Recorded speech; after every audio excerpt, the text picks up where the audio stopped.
નમસ્કાર વિદ્યાર્થી મિત્રો, છેલ્લે આપણે સ્વાધ્યાયના દાખલાઓ તરફ આપણા આગળ વધ્યા હતા. તો અત્યારે આપણે સ્વાધ્યાયના દાખલાઓમાં સ્વાધ્યાયનો 18મો દાખલો છે, જેમાં રકમમાં આપણને છે કંઈક આવી વાત કીધેલી છે. નીચેના પ્રશ્નો આપણે એના જવાબ આપવાના છે, જેમાં એમ લખેલું છે કે તમે એવું ભણી ગયા છો કે સમતલ બહિર્ગોળ અરીસાઓ વસ્તુનું આભાસી પ્રતિબિંબ આપે છે. એટલે કે સમતલ અરીસો અને બહિર્ગોળ અરીસો એ બંને છે આભાસી પ્રતિબિંબ આપે છે. શું તેઓ અમુક પરિસ્થિતિઓમાં સાચું પ્રતિબિંબ મેળવી શકાય? અમુક પરિસ્થિતિઓમાં શું સાચું પ્રતિબિંબ મેળવી શકાય? તો આપણે એમાં છે આ પાડીશું કે જો આભાસી વસ્તુનું જો પ્રતિબિંબ મેળવીએ તો બહિર્ગોળ અરીસો દ્વારા વાસ્તવિક પ્રતિબિંબ મેળવી શકાય. એટલે માની લો કોઈ બીજા ઉપકરણ દ્વારા છે જે પ્રતિબિંબ મેળવી આભાસી હોય ને એ આભાસી પ્રતિબિંબ પછી બહિર્ગોળ અરીસા દ્વારા પાછું એ શું બની જાય? આભાસી વસ્તુ બની જાય. અને આભાસી વસ્તુનું જો પ્રતિબિંબ મેળવો તો વાસ્તવિક મળી શકે છે, એવી વાત છે. એટલે કે આપણે બહિર્ગોળ અરીસા અને સમતલ અરીસાઓ માટે વાસ્તવિક પ્રતિબિંબ મળે, પરંતુ જો વસ્તુ આભાસી હોય, આભાસી વસ્તુ તો જ મળે કે જો કોઈ બીજા લેન્સ કે અરીસા દ્વારા જે પ્રતિબિંબ મેળવ્યું હોય એ પેલા આભાસી પ્રતિબિંબ હોય. એ આભાસી પ્રતિબિંબ એ આપણા અરીસા માટે એ આભાસી વસ્તુ બને, અને એ આભાસી વસ્તુનું આપણે છે પ્રતિબિંબ જો વિચારીએ તો એ વાસ્તવિક પ્રતિબિંબ મળી શકે છે. એટલે આવા સંજોગોમાં વાસ્તવિક પ્રતિબિંબ મળી શકે. નંબર બી જવાબ, આપણે હંમેશા કહીએ છીએ કે આભાસી પ્રતિબિંબને પડદા પર ઝીલી શકાતું નથી, કારણ કે એની હકીકતમાં પ્રકાશના કિરણો ભેગા જ નથી થતા. આપણને એવું લાગે છે કે ત્યાંથી ઉદ્ભવવાનો આપણે ભાસ થાય છે, એટલા માટે એ પડદા ઉપર ઝીલી નથી શકતા. આપણે જ્યારે આભાસી પ્રતિબિંબ જોઈએ છીએ આપણી આંખ દ્વારા, ત્યારે સ્વાભાવિક છે કે આપણે તેને આંખના પડદા પર ઝીલીએ છીએ. શું છે એ વિરોધાભાસ નથી? આપણે જે અરીસાનું જે આભાસી પ્રતિબિંબ છે એ આપણે આંખ દ્વારા આપણે જોઈએ છીએ તો એ તો આપણી આંખની રેટિના પર આપણે મળે છે. તો શું એ વિરોધાભાસ નથી? તો એ વિરોધાભાસ નથી. જે આભાસી પ્રતિબિંબ છે તે આપણી આંખ માટે આભાસી વસ્તુ બને. આપણી આંખ માટે શું બની જાય? આભાસી વસ્તુ. અને જેનું રેટિના પર વાસ્તવિક પ્રતિબિંબ મળે. ટૂંકમાં સમતલ અરીસો, ધારો કે આંખ છે, આ માની લો સમતલ અરીસો છે, સમતલ અરીસા દ્વારા જે પ્રતિબિંબ રચાણું તે આભાસી હતું, પણ આપણી આંખનો એક લેન્સ છે અને એ લેન્સ માટે અરીસાની જે આભાસી પ્રતિબિંબ છે તે આપણા લેન્સ માટે આભાસી વસ્તુ બનશે. અને આપણા લેન્સ માટે જે આભાસી વસ્તુ બનશે તો એ આભાસી વસ્તુનું, હમણાં જ આની પહેલાંમાં વાત કરી તે મુજબ, કે એ આભાસી વસ્તુનું પાછું પ્રતિબિંબ છે આપણા લેન્સ દ્વારા રેટિના ઉપર વાસ્તવિક પ્રતિબિંબ મળે છે. આમ એ કોઈ વિરોધાભાસ નથી, એ કોઈ બીજી વાતો નથી. ત્યાર પછી નંબર સી, પાણીની અંદર એક વ્યક્તિ તળાવના કિનારે ઊભા રહેલ એક માછીમારને ત્રાંસી રીતે જુએ તો એ માછીમાર ખરેખર ઊંચાઈ કરતાં વધારે ઊંચો દેખાશે કે ટૂંકો દેખાશે? તો જવાબ આવશે વધારે ઊંચો દેખાય. ધારો કે અહીંયા છે આ ઘટ માધ્યમમાં માછીમાર છે, બહારના કોઈ વ્યક્તિને જોવાની વાત આવશે તો બહારથી પ્રકાશનું કિરણ પાતળાથી ઘટ માધ્યમમાં જાય, લંબની નજીક વિચલન પામે. અહીંયાથી પાણીમાં અંદરથી જોનાર વ્યક્તિને એવું લાગે કે પ્રકાશનું કિરણ અહીંથી આવી રહ્યું છે, એટલે કે વધારે ઊંચાઈ પરથી આવી રહ્યું છે, એટલે એને વધારે ઊંચું દેખાશે. સામે નંબર ડીમાં, જો ત્રાંસી દિશામાં જોવામાં આવે તો પાણીની ટાંકીમાં આભાસી ઊંડાઈ બદલાશે? જો હા તો આભાસી ઊંડાઈ વધશે કે ઘટશે? તો આમ વધારે ત્રાસું, હવે ઊંધું વિચાર કરવાનું છે, ઘટમાંથી નથી જોવાનું, પાતળા માધ્યમમાંથી જોવાનું છે. તો પાતળા માધ્યમમાં આપણે છે પાતળા માધ્યમમાં જેમ વધારે ત્રાસું જોઈએ તેમ આભાસી ઊંડાઈ ઘટતી જશે, આભાસી ઊંડાઈ ઘટતી જશે. બરાબર, એમાં ઓછી એવી રીતે જવાબ લખીશું. કારણ કે માની લો કે અહીંથી જોઈએ છીએ, અહીંયા કોઈ વસ્તુ છે, આ તળિયું, જેમ વધારે ત્રાસું જોઈએ ને તેમ વધારે શું થશે, આ તળિયું વધારે ઉપર આવશે એમ લાગશે. એટલે કે આ આભાસી ઊંડાઈ ઘટશે એવો વિચાર કરી શકાય, એટલે કે ઓછી એવો વાત કરશું. ત્યાર પછી પ્રશ્ન નંબર 18માં ઈ પ્રશ્ન છે, સાદા કાચ કરતાં હીરાનો વક્રીભવનાંક ઘણો મોટો છે, આ હકીકત હીરા ઘસુને કઈ રીતે ઉપયોગી છે? તો હીરાનો વક્રીભવનાંક આ હકીકતમાં ખૂબ મોટો એટલે 2.42 છે. હવે એના ઉપરથી જો ક્રાંતિકોણ જો વિચાર કરીએ તો 24નો મળે, જેથી આપણે લખી શકાય પૂર્ણ આંતરિક પરાવર્તન માટે 24 કરતાં ઊંચો ખૂણો એટલે કે 24થી 90ની રેન્જમાં મળે, જે રેન્જ ખૂબ મોટી છે. હવે પૂર્ણ આંતરિક પરાવર્તન કરવા માટે જે કારીગર હોય છે હીરા ઘસુ, તે જે આપણો ભાઈ હીરો છે એ હીરામાં શું પાડતા હોય, આમ પહેલ એટલે કે જે આમ જે ઢાળ આપતા હોય એને આપણે પહેલ કહેવાય. તો એ પહેલ, જેથી કોઈ પણ પહેલ માટે પૂર્ણ આંતરિક પરાવર્તન થવું સહેલું પડે, કોઈ પણ પહેલ માટે પૂર્ણ આંતરિક પરાવર્તન થવું કેવું પડશે, આમાં સહેલું પડે. કોઈ પણ પહેલ માટે પૂર્ણ આંતરિક પરાવર્તન થવું સહેલું પડશે. શું કામ એને સહેલું પડશે? કારણ કે પૂર્ણ આંતરિક પરાવર્તન થવા માટે આપાતકોણની રેન્જ 24થી 90ની છે. એટલે પહેલ આપણે છે ભલે એને બહુ ચોકસાઈ ન હોય પણ સહેજ પહેલ પાડી દો તોય શું થશે કે એને જ્યારે ઘટમાંથી પાતળા માધ્યમમાં પ્રકાશ જતો હોય ત્યારે 24થી 90ની રેન્જમાં પ્રોબેબિલિટી વધારે થશે આપાત થવાની પ્રકાશની, અને પૂર્ણ આંતરિક પરાવર્તન થવાની શક્યતાઓ વધી જશે. આમ હીરા ઘસુને, હીરાના કારીગર માટે શું પહેલેથી વાત છે કે ભાઈ હીરામાં વધારેમાં વધારે પૂર્ણ આંતરિક પરાવર્તન થાય તો હીરો ચળકાટ અનુભવે. વધારેમાં વધારે પૂર્ણ આંતરિક પરાવર્તન થવા માટેની પ્રોબેબિલિટી શું છે કે એનો વક્રીભવનાંક ઊંચો છે અને એનો ક્રાંતિકોણ છે 24 છે, એટલે કે 24 કરતાં વધુ ખૂણે આપાત થતાં બધાય શું થાય, પૂર્ણ આંતરિક પરાવર્તન પામે. તો એટલા જ માટે એને શું કરવાનું હોય, હીરો આમ માની લ્યો કે રેક્ટેંગલ છે તો એને આમ બધે ખાંચા કરી નાખો, થોડોક આવી રીતે ખાંચા કરી નાખવામાં આવે તો શું થશે, જેને આપણે પહેલ કહેવામાં આવે, એ પહેલને કારણે હકીકતમાં છે પૂર્ણ આંતરિક પરાવર્તન થવું શું પડી જાય છે, સહેલું પડે, કે જે લગભગ આપાતકોણ 24 કરતાં વધી જાય. એટલે સહેજ પહેલ પાડી દઈએ તો પણ શું થશે, પૂર્ણ આંતરિક પરાવર્તનની અંદર શક્યતાઓ વધી જશે. ત્યાર પછી સ્વાધ્યાયનો 19મો દાખલામાં ઓરડાની એક દિવાલ સાથે જડિત નાના વિદ્યુત બલ્બથી 3 મીટર દૂર આવેલી સામે દિવાલ પર પ્રતિબિંબ મેળવવા માટે બહિર્ગોળ લેન્સની શક્ય વધુમાં વધુ કેન્દ્ર લંબાઈ કેટલી હોવી જોઈએ? તો અહીંયા છે આપણા માટે આ બલ્બ છે જે એક દિવાલ ઉપર છે, સામે બીજી દિવાલ 3 મીટર દૂર છે ને ત્યાં એનું જ પ્રતિબિંબ પાડવું છે, વચ્ચે એક લેન્સ ગોઠવવાનો છે.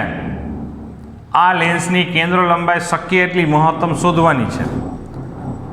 તો આ બલ્બથી દિવાલ વચ્ચેનું અંતર 3 મીટર છે. જોજો ભાઈ બરોબર, બલ્બથી દિવાલ વચ્ચેનું અંતર 3 મીટર છે. તો લેન્સથી માની લો કે બલ્બ x જેટલો દૂર છે, એ માઇનસ લખવું પડે કારણ કે આપાત પ્રકાશની વિરુદ્ધ દિશામાં અંતર લીધું એટલે માઇનસ.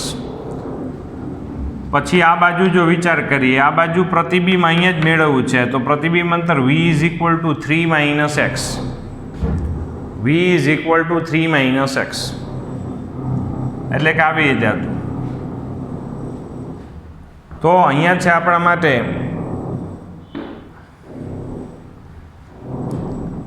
હવે 1/f = -1/u + 1/v, u = -x લખો, માઇનસ પ્લસ, v અહીંયા 3 - x લખી નાખો, જોવો જોઈએ. અને અહીંયા છે આપણે લખીએ છીએ x² - 3x + 3f, આનું સાદરૂપ આપણને આવી રીતે મળે, જેમાં દ્વિઘાત સમીકરણ બની ગયું અને તેમાં આમાં ભાઈ એક્સનો સહગુણક છે એ 1 છે, પછી અહીંયા છે ભાઈ આનો સહગુણક -3 છે એટલે આ બી આવશે અને આ સી બરાબર 3f આવશે. આ બધા એની કિંમત આમાં મૂકી દો, કિંમત મૂકી દો તો આવી રીતે એક આપણે છે ભાઈ સમીકરણ મળે. હવે જો તેમાં x બરાબર 3/2, x બરાબર 3/2 એટલે કે આ 3 છે, અહીંથી લેન્સથી આ 3/2, તો આ પણ કેટલું મળે 3/2. તો કેન્દ્ર લંબાઈ આપણને છે સૌથી મેક્સિમમ પ્રાપ્ત થઈ શકે. તો આ 3/2 મેળવવા માટે આ 0 થવું જોઈએ. તો 9 - 12f = 0. તો f = 3/4. તો કેન્દ્ર લંબાઈ છે 3/4 એટલે 0.75 સેન્ટીમીટર જેટલી રાખવામાં આવે આ લેન્સની, અને લેન્સને બરોબર મિડલમાં રાખી દો તો અહીંયા છે આ પ્રતિબિંબ આપણને છે દિવાલ પર પ્રાપ્ત થઈ જશે. વધુમાં વધુ કેન્દ્ર લંબાઈ આટલી તમારે રાખવી પડે, આનાથી વધુ કેન્દ્ર લંબાઈ નહીં, બરાબર? નહીંતર દિવાલ ઉપર કોઈ પણ કાળે આપણે પ્રતિબિંબ મેળવી શકીએ નહીં. ત્યાર પછી છે આપણી પાસે સ્વાધ્યાયના દાખલાઓમાં 20મો સ્વાધ્યાયનો દાખલો છે. જો સ્વાધ્યાયના 20મા દાખલામાં બે લેન્સ અહીંયા છે, સંયોજનવાળી વેરાયટી છે, બંને લેન્સના સંયોજનવાળી વાત છે.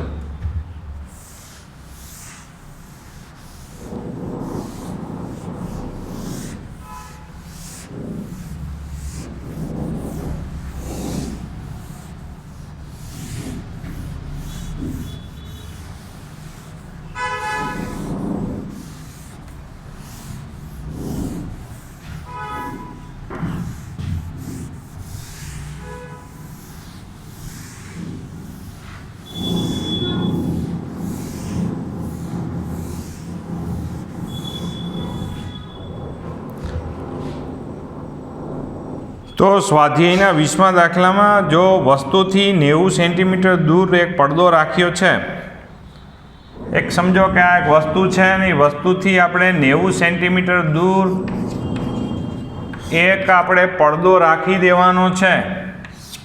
આ પડદો છે, ચાલો 90 સેન્ટીમીટર દૂર વસ્તુથી એક પડદો રાખવાનો છે. આ થઈ ગઈ વસ્તુ. જુઓ તો એકબીજાથી 20 સેન્ટીમીટર અંતરે આવેલા બે સ્થાનો આગળ વારાફરતી બહિર્ગોળ લેન્સ મૂકતા પ્રતિબિંબ તે જ પડદા પર મળે છે. તો લેન્સની કેન્દ્ર લંબાઈ શોધો. બે લેન્સ ગોઠવી દીધા છે ને આ બંને લેન્સ એકબીજાથી 20 સેન્ટીમીટર દૂર મૂકેલા છે. બંને લેન્સ વચ્ચે એકબીજાથી 20 સેન્ટીમીટર દૂર મૂકવામાં આવે તો કેન્દ્ર લંબાઈ આ લેન્સની આપણે શોધી દેવાની છે. આ એકદમ વચ્ચે જ મૂકેલા છે એટલે આ બેથી અંતર આ x આવશે. તો અહીંયા આપણે શું લખી શકાય કે x + x એટલે કે આ 2x + 20 બરાબર શું લખી શકાય 90. તો એનો મતલબ એવો થયો 20 આ બાજુ એટલે 70, તો x બરાબર થાય 35. તો આમ પ્રથમ લેન્સ માટે જો વિચાર કરો, તમે પ્રથમ લેન્સ માટે જો વિચાર કરો, પ્રથમ લેન્સ માટે ભાઈ વસ્તુ અંતર કેટલું થશે? x બરાબર 35 એટલે આ બાજુ એટલે -35. પ્રથમ લેન્સ માટે -35. હવે તમે સમજી શકો કે આ જે ભાઈ માની લ્યો કે 35 હોય તો આ પ્રથમ લેન્સ માટે પ્રતિબિંબ અંતર v = આપણા માટે શું થઈ જાય 55. જે પ્લસ એટલા માટે આ લેન્સથી આ બાજુ વસ્તુ છે એટલે કે આપાત પ્રકાશની વિરુદ્ધ દિશામાં વસ્તુ છે અને આપાત પ્રકાશની દિશામાં વસ્તુ છે એટલે પ્રતિબિંબ અંતર આવશે, બરાબર? તો અહીંયા છે આપણા માટે 1/f = -1/u + 1/v. આ સમીકરણ આપણે એડ કરીએ છીએ એટલે કે અહીંયા 35 આવશે, -35 લખો એટલે પ્લસ થઈ જાય. આ 55 છે, તો કેન્દ્ર લંબાઈ આપણને છે 21.4 સેન્ટીમીટર જેવી મળી જશે. આ 21.4 સેન્ટીમીટર જેવી આપણને કેન્દ્ર લંબાઈ પ્રાપ્ત થાય છે. ત્યાર પછી આપણી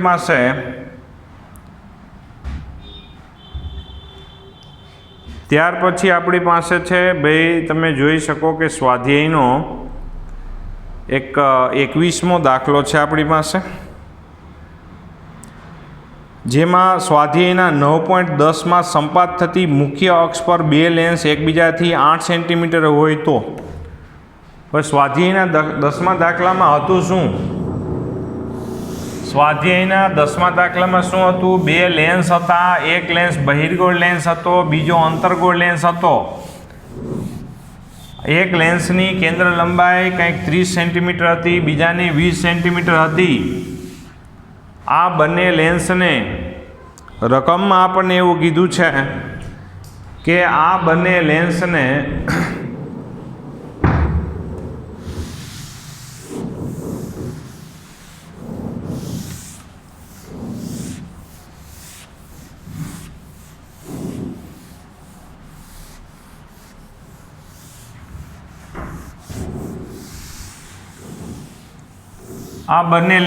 એકબીજાથી 8 સેન્ટીમીટર દૂર મૂકવામાં આવે. એકબીજાથી 8 સેન્ટીમીટર દૂર મૂકવામાં આવે અને પછી એકબીજાથી અમુક એક બાજુથી અનંત અંતરેથી પ્રકાશ આપાત કરવામાં આવે તો આપણે છે લેન્સની બાબતની પાછી એને જવાબ મેળવી દેવાનો છે. ટૂંકમાં સ્વાધ્યાયના 10મા દાખલામાં બહિર્ગોળ લેન્સ અને અંતર્ગોળ લેન્સ છે એ નજીક રાખેલા હતા. એની બદલે સ્વાધ્યાયના 21મા દાખલામાં એટલી ફરમાઈશ કરે છે કે એક બહિર્ગોળ લેન્સ અને બીજો અંતર્ગોળ લેન્સ, આ બંને લેન્સને એકબીજાથી 8 સેન્ટીમીટર બહિર્ગોળ લેન્સ અને અંતર્ગોળ લેન્સ એકબીજાથી 8 સેન્ટીમીટર દૂર આવી રીતે મૂકવામાં આવે. તો હવે છે આપણા માટે જો વિચાર કરવાનું છે કે ભાઈ બહિર્ગોળ લેન્સ માટે આપણે વિચાર કરીએ. બહિર્ગોળ લેન્સ માટે આપણે શોધવાનું શું છે કે ભાઈ પ્રતિબિંબ પાછા અંતર મેળવી દેવાનું થાય છે કે આ લેન્સના સંયોજનનું ફરીથી પ્રતિબિંબ અંતર એ જ આપણા માટે શું બનશે?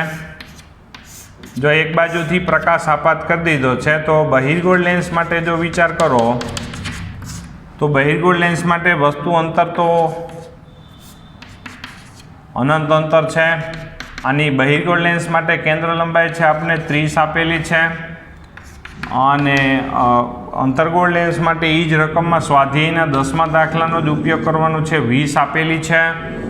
તો હકીકતમાં શું થાય? આ માઇનસ શું કામે? આ અંતર્ગોળ લેન્સ છે એટલા માટે કેન્દ્ર લંબાઈ માઇનસ લઈએ તો જોવો જોઈએ આપણી પાસે બહિર્ગોળ લેન્સ માટે અનંત અંતર હોય. સમીકરણ આપણું 1/f બરાબર -1/u પ્લસ 1/v. આ એકના છેદમાં અનંત હોય તો આ પદ 0 થાય. તો f બરાબર આપણને v મળે અને v બરાબર આપણને કેન્દ્ર લંબાઈ એટલે કે 30 સેન્ટીમીટર જેટલા અંતરે પ્રતિબિંબ મળે. અહીંથી 30 સેન્ટીમીટર જેટલા અંતરે પ્રતિબિંબ પ્રાપ્ત થાય. તો આ અંતર્ગોળ લેન્સ માટે હવે જો વિચાર કરો, આ સંયોજન માટે પ્રતિબિંબ વિચાર કરીએ છીએ. અહીંથી આ બાજુ 20 સેન્ટીમીટર 30 સેન્ટીમીટર જેટલા અંતરે પ્રતિબિંબ મળે અહીંયા. તો આ પ્રથમ લેન્સ માટે વાસ્તવિક પ્રતિબિંબ છે. જ્યારે અંતર્ગોળ લેન્સ માટે આભાસી વસ્તુ બને અને એ આભાસી વસ્તુ અહીંથી કેટલી દૂર થાય? 22 સેન્ટીમીટર દૂર. અને એ વસ્તુ અંતર આપણે પ્લસ લેવું પડે કારણ કે આપાત પ્રકાશની દિશામાં આભાસી વસ્તુ અંતર લઈએ છીએ અને જે આપણે કેટલું લઈએ છીએ? 22. બીજું આની કેન્દ્ર લંબાઈ f2 આપણે જો વિચાર કરીએ તો એ માઇનસ અને પાછું આપણે સમીકરણ 1/v ઇઝ ઇક્વલ ટુ આમાં 1/v કરતાં બનાવેલા આ બાજુ લઈ જાઓ એટલે 1/f પ્લસ 1/u આ સમીકરણ બરાબર. હવે એમાં એફ બરાબર -20 અને યુ બરાબર આપણા માટે +22 છે. સાદુરૂપ આપો તો પ્રતિબિંબ આપણને મળશે -220 સેન્ટીમીટર, -220 સેન્ટીમીટર. માઇનસ એટલે એનો મતલબ એવો થયો કે આ જે આપાત પ્રકાશની વિરુદ્ધ દિશામાં, એટલે કે આ બાજુ. હવે જો કેન્દ્રથી આ અંતર લેવું હોય, આ બાજુ ક્યાંક 220 સેન્ટીમીટર આમ ક્યાંક અંતર મળ્યું. અહીંથી કેન્દ્રથી આ જ અંતર જો દર્શાવવું હોય તો 8 સેન્ટીમીટર છે. આનું સેન્ટરથી જો વિચાર કરીએ તો 4 બાદ કરી નાખો તો અહીંયા કેટલા આવશે ને 216 આવે. 216 આવે. તો સંયોજનના કેન્દ્રથી 216 સેન્ટીમીટર દૂર આપણને પ્રતિબિંબ મળે અને અક્ષને સમાંતર આવતા પ્રકાશના કિરણો જ્યાં કેન્દ્રિત થાય તેને આપણે પ્રતિબિંબ કહેવાય. અને એ પ્રતિબિંબ 216 સેન્ટીમીટર દૂર, એટલે સંયોજનની કેન્દ્ર લંબાઈ લગભગ 216 પ્રાપ્ત થાય. ત્યાર પછી એમાં ને એમાં હવે પાછું હજી એમાં એમ જ કીધું છે કે જો નંબર 2 વેરાયટીમાં આપણને એવું કીધું છે કે આ બાજુથી ધારો કે પ્રકાશ આપાત કરતા હોય તો આ પાછું 8 સેન્ટીમીટર, આ બાજુથી અક્ષને સમાંતર પ્રકાશ આપાત કરો તો વક્રીભવન પામી જ્યાં એકઠા થાય એને મુખ્ય કેન્દ્ર કહેવાય. તો હવે પાછું મુખ્ય કેન્દ્ર અને કેન્દ્ર લંબાઈ સંયોજનની મેળવવા માટે શું જવાબમાં કાંઈ ફેરફાર આવશે? તો આપણે ફરીથી પાછી ગણતરી કરવી પડે. આ F2 બરાબર -20 છે જ, આ F1 બરાબર આપણી પાસે છે ભાઈ 30 છે, બરાબર. તો અહીંયા છે આપણા માટે F1 બરાબર 30, F2 બરાબર -20, બરાબર. તો ત્યાર પછી આપણે જો અહીંયા પ્રથમ લેન્સ હવે કયો ગણાશે? અંતર્ગોળ ગણાય. અંતર્ગોળ લેન્સ માટે અનંત અંતર આવશે. અનંત અંતરે જો વસ્તુ વિચાર કરો તો પ્રતિબિંબ અંતર એ કેન્દ્ર લંબાઈ જેટલું જ, એટલે કે આપણને -20 જ પ્રાપ્ત થશે. કેન્દ્ર લંબાઈ -20 છે એટલે પ્રતિબિંબ અંતર આપણને છે પાછું -20 જેટલું જ આમાં પ્રાપ્ત થાય. -20 એટલે એનો મતલબ કે આપાત પ્રકાશની દિશામાં, એટલે કે આમ જ. હવે એની વસ્તુ બહિર્ગોળ લેન્સ માટે જો વિચાર કરો, બહિર્ગોળ લેન્સ માટે જો વિચાર કરો તો અહીંયા છે આપણા માટે બહિર્ગોળ લેન્સ માટે જો આપણે વાત કરીએ તો અહીંથી આ બાજુ 20 સેન્ટીમીટર દૂર અક્ષને સમાંતર પ્રકાશના કિરણ આવ્યા. આ બાજુ આભાસી વસ્તુ છે એટલે અહીંથી આ અંતર કેટલું થશે? ટોટલ 28. જોજો બરોબર. તો અહીંયા છે આ વસ્તુ અંતર આપણા માટે -28, આપાત પ્રકાશની વિરુદ્ધ દિશામાં, એટલે -28 સેન્ટીમીટર. -28 સેન્ટીમીટર. ત્યાર પછી આપણે જો પ્રતિબિંબ અંતર V આપણે શોધવાનું છે અને કેન્દ્ર લંબાઈ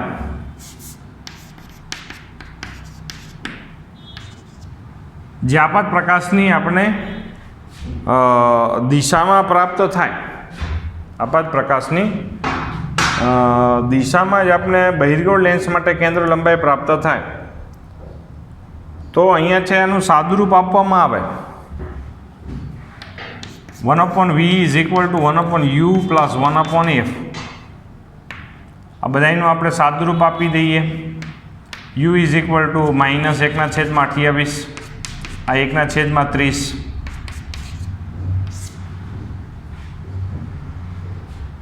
તો જવાબ આવશે v = આપણને આપણને પ્રાપ્ત થશે અત્યારે 420 સેન્ટીમીટર જેવું કંઈક પ્રાપ્ત થાય છે. v = 420 centimetre. આવી રીતે આપણે વિચાર કરી શકીએ. 420 centimetre v is equal to આવી રીતે આપણે પ્રાપ્ત થશે. અને તેમાં વી ઇઝ ઇક્વલ ટુ હવે જો કેન્દ્રથી જો અંતર દર્શાવો તો એ અંતર કેટલું થાય? 416 જેવું થઈ જાય, બરાબર. કેન્દ્રથી જો અહીં અંતર દર્શાવો તો અહીંયા આપણને કેટલું મળે? 416 જેવું પ્રાપ્ત થશે, બરાબર. આ માઇનસ આવશે ભાઈ, કારણ કે અહીંયા -30 +28 એટલે માઇનસ આવશે. તો હવે છે અહીંયા 420 સેન્ટીમીટર, એટલે એનો મતલબ એવો થયો કે આ માઇનસ એટલે આપાત પ્રકાશની ભાઈ આ બાજુ, બરાબર. તો સેન્ટરથી અંતર લ્યો એટલે કેટલું આવશે? કેન્દ્રથી અંતર 416 સેન્ટીમીટર આવે, એટલે આ સંયોજનની કેન્દ્ર લંબાઈ હવે 416 થશે. તો એનો મતલબ એવો થયો કે જો અક્ષને સમાંતર પ્રકાશના કિરણો એક બાજુથી આમાં આ બાજુથી આપાત કરો તો એ આમાં કેન્દ્ર લંબાઈ એટલે કે અક્ષને સમાંતર આવતા પ્રકાશના કિરણો જ્યાં કેન્દ્રિત કે અપકેન્દ્રિત થાય તેને આપણે મુખ્ય કેન્દ્ર કહેવાય, અને ત્યાંના અંતરને કેન્દ્ર લંબાઈ કહેવાય. તો આ સંયોજનની કેન્દ્ર લંબાઈ આમાં 216 મળે, આમાં 416 મળે. તો એ જવાબ આપને જુદો મળે એમ આપણે સૂચન કરવાનું થાય. સાથે સાથે બધા લખતા રહેજો. ત્યાર પછી આપણે જો આમાંનામાં જો વિચાર કરીએ, હજી એક છે બી વાળી વેરાયટી છે.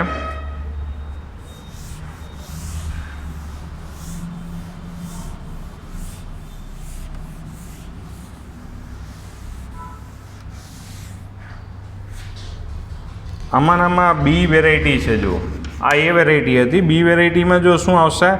ઉપરોક્ત ગોઠવણી એમાં 1.5 સેન્ટીમીટર ઊંચાઈની એક વસ્તુને બહિર્ગોળ લેન્સ તરફ 40 સેન્ટીમીટર અંતરે મૂકવામાં આવે છે.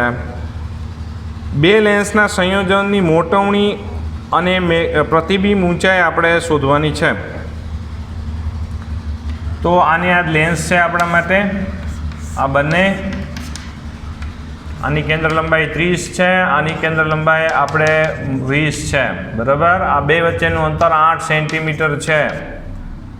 હવે સ્ટોરી એવી છે કે અહીંથી આપણે છે કેટલા દૂર આપણે એક વસ્તુ મૂકવાની થાય છે? 40 બહિર્ગોળ લેન્સ તરફ 40 સેન્ટીમીટર અંતરે મૂકવામાં આવે. અહીંથી 40 સેન્ટીમીટર અંતરે એક વસ્તુ મૂકી દેવાની થાય છે. તો એના માટે ભાઈ વસ્તુ અંતર u1 is equal two -40 centimetre, બરાબર ને. f1 ઇઝ ઇક્વલ ટુ આપણા માટે જો આની કેન્દ્ર લંબાઈ પ્રથમની 30, બરાબર. તો અહીંયા છે આપણે 1/v1 બરાબર 1/f1 પ્લસ 1/u1, બરાબર. તો f1 બરાબર આ 30 આવશે, આ 1/40 આવશે. તો v1 ઇઝ ઇક્વલ ટુ એટલે કે પ્રથમ લેન્સને કારણે મળતું પ્રતિબિંબ. અહીંયા વસ્તુ છે અમુક ઊંચાઈની એટલે કે આની ઊંચાઈ કેટલી છે? રકમમાં આપી છે આપણને કેટલી? ભાઈ આપણને એની 1.5 સેન્ટીમીટર ઊંચાઈની એક વસ્તુ પણ આપવામાં આવી છે. જુઓ, તો v1 ઇઝ ઇક્વલ ટુ આપણને શું મળશે? જુઓ, તો v1 ઇઝ ઇક્વલ ટુ આપણને મળશે 120 સેન્ટીમીટર. હાલો, v1 બરાબર 120 સેન્ટીમીટર થઈ ગયા. હવે અહીંથી આ અંતર 120 સેન્ટીમીટર પ્લસ, એટલે એનો મતલબ કે આપાત પ્રકાશની દિશામાં મેગ્નિફિકેશન જો વિચાર કરો તો m1 is equal two v1/u1. તો આ 120/u1 બરાબર 40, એટલે કે મેગ્નિફિકેશન આવશે 3. એટલે કે આવી વાત થઈ ગઈ. જુઓ, હવે એવી જ રીતે છે અહીંયા છે આપણે જો વિચાર કરીએ હવે આ 120 એટલે એનો મતલબ કે આ બાજુ આપાત પ્રકાશની આ બાજુ, બરોબર. તો આ બાજુ છે અહીંથી 120 સેન્ટીમીટર, તો બહિર્ગોળ લેન્સથી આ વસ્તુ કેટલી થાય?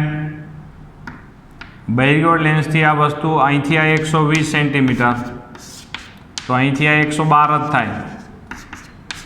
અને આપાત પ્રકાશની દિશામાં, કારણ કે વસ્તુ આ બાજુ છે ત્યાંથી પ્રકાશ આપાત થઈ રહ્યો છે. હવે અંતર્ગોળ લેન્સ માટે વાત કરીએ છીએ. અંતર્ગોળ લેન્સ માટે વસ્તુ અંતર આનું પ્રતિબિંબ એ અંતર્ગોળ લેન્સ માટે આભાસી વસ્તુ બનશે. અને આભાસી વસ્તુ અંતર આપાત પ્રકાશની દિશામાં એટલે પ્લસ લીધું છે 112 સેન્ટીમીટર. કેન્દ્ર લંબાઈ તો આપને ખબર જ છે કે F2 બરાબર છે -20 સેન્ટીમીટર છે જ. જોવો જોઈએ. તો હવે જો આપણે કિંમત લખીએ હમણાં જ આપણું સમીકરણ 1/V2 is equal two 1/F2 plus 1/U2. F2 બરાબર -20 સેન્ટીમીટર, અહીંયા આવશે 1/12. સાદુરૂપ આપ્યા પછી V2 બરાબર તમને પ્રાપ્ત થશે. જોવો જોઈએ V2 બરાબર આવશે 24.9 જેવું તમને પ્રાપ્ત થશે. 24.9 જેવું પ્રાપ્ત થાય.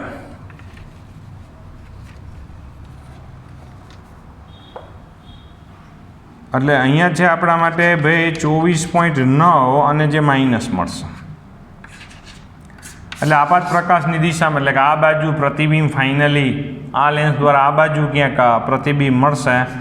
અને જો એનું મેગ્નિફિકેશન તમારે જો શોધવું હોય તો M2 is equal two V2 ના છેદમાં U2. આ V2નું મોડ અહીંયા મૂકીશું એટલે ભાઈ અને U2 ઇઝ ઇક્વલ ટુ આપણા માટે શું હતું ભાઈ 112 હતું. આ બેનો સાદુરૂપ આપો તો 20/92 જેવું કંઈક પ્રાપ્ત થાય છે.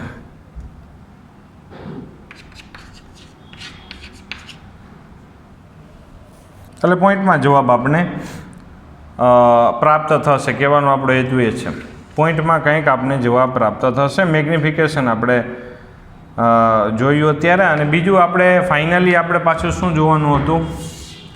ફાઇનલી આપણે જોવાનું હતું પ્રતિબિંબની ઊંચાઈ. તો મેગ્નિફિકેશન બરાબર પ્રતિબિંબની ઊંચાઈના છેદમાં વસ્તુની ઊંચાઈ. તો પ્રતિબિંબની ઊંચાઈ શોધવાની છે તો કુલ મેગ્નિફિકેશન આપણને જોવું જોઈએ કેટલું પ્રાપ્ત થશે. આ બેયના ગુણાકાર જેટલું કુલ મેગ્નિફિકેશન એ આ બેયના ગુણાકાર જેટલું પ્રાપ્ત થશે. જો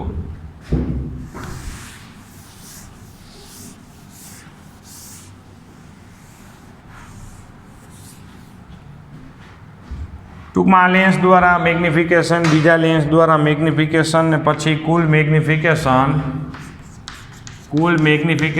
M બરાબર M1 ઇન્ટુ M2.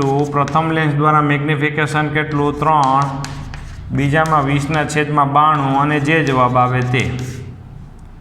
અને પછી મેગ્નિફિકેશન બરાબર પ્રતિબિંબની ઊંચાઈ ના છેદમાં વસ્તુની ઊંચાઈ. આપણે શોધવાની પ્રતિબિંબની ઊંચાઈ તો મેગ્નિફિકેશન ગુણ્યા વસ્તુની ઊંચાઈ. મેગ્નિફિકેશન બરાબર આપણે આવશે 3 ગુણ્યા 20/92 અને વસ્તુની ઊંચાઈ બરાબર વસ્તુની ઊંચાઈ કેટલી આપણે કીધી હતી 1.5. તો સાદુરૂપ આપો તો જે પ્રતિબિંબની ઊંચાઈ મળશે એ તમને સેન્ટીમીટરમાં પ્રાપ્ત થશે. તો બહુ સરસ મજાનો દાખલો છે, જોવો જોઈએ. એક જ દાખલામાં હકીકતમાં છે વસૂલ થઈ જાય એવી વસ્તુ છે. તો અહીંયા સુધી રાખીએ. બાકી હજી 3 દાખલાઓ છે સ્વાધ્યાયના, એ આગલા લેક્ચરમાં પૂરા કરી અને પછી આપણે ચેપ્ટર નંબર 14 આપણે ચાલુ કરવા માગીએ છીએ. બરાબર, સેમિકન્ડક્ટર.